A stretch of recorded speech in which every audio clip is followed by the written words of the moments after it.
इसके लिए हमें चाहिए होगा 1 किलो चिकन बोनलेस, मैंने क्यूब में काटा हुआ है। मुझे 250 ग्राम जो है प्याज चाहिए होगा, उसका पेस्ट चाहिए होगा। मैंने इसको बहुत गाढ़ा गाढ़ा पेस्ट बनाया है, पानी का इस्तेमाल ना होने के बराबर किया है। आप भी ऐसे करिएगा, अगर आप पानी का ज़्यादा इस्तेमाल करेंगे तो आपको भूनना ज़्यादा पड़ेगा। मक्खन चाहिए होगा, क्रीम चाहिए होगी, हरा धनिया चाहिए होगा, अदरक पाउडर, साबित ज़ीरा, कुटी काली मिर्च, नमक, कुटी लाल मिर्च और हल्दी का इस्तेमाल हम इसमें करेंगे। और गार्निश के लिए हम मिर्च का इस्तेमाल करेंगे। आए इसको स्टार्ट करते हैं कि इसके स्टेप नंबर 1 में हमने क्या करना है।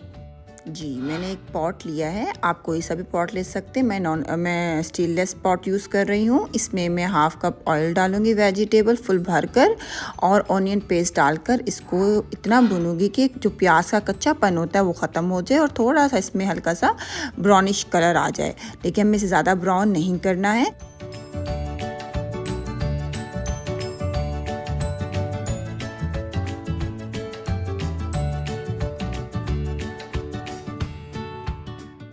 जी, प्याज जो हमारा लाइट ब्राउन हो चुका है। अब हम इसमें चिकन डालेंगे और सारे स्पाइस डाल के इसको थोड़ा सा भुनेंगे और फिर 15 मिनट के लिए इसको दम पर रख देंगे ताकि चिकन गल जाए और जो भी चिकन के अंदर पानी है वो खुश्क हो जाए।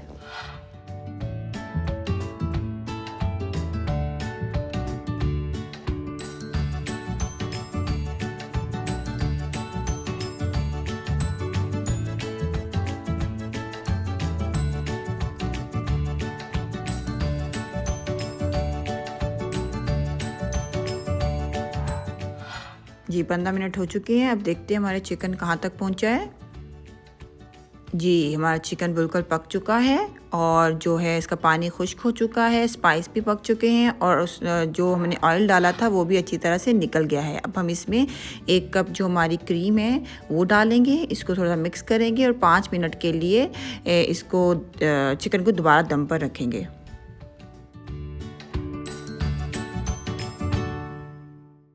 जी, 5 मिनट हो चुके हैं। आप देख सकते हैं हमारी ग्रेवी बिल्कुल गाढ़ी हो चुकी है। अब हम इसमें मक्खन डालकर 1-2 मिनट के लिए मज़ीद दम देंगे ताकि मक्खन पिघल जाए। जी व्यूवर्स, अब हमारी कढ़ाई बिल्कुल तकरीबन तैयार है। ग्रेवी भी गाढ़ी हो चुकी है, मक्खन की खुशबू भी इसमें से आने लगी है। तो अब हम इसमें हरा धनिया, हरी मिर्च डालकर इसको सर्व करके आपको दिखाते।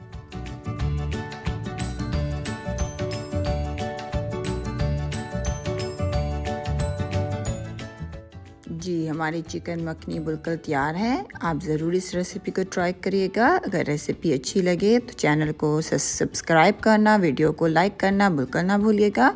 इंशाल्लाह नेक्स्ट टाइम मिलेंगे एक नई रेसिपी के साथ। अपना ख्याल रखिएगा, हमें दुआओं में याद रखिएगा। अल्लाह हाफ़िज़।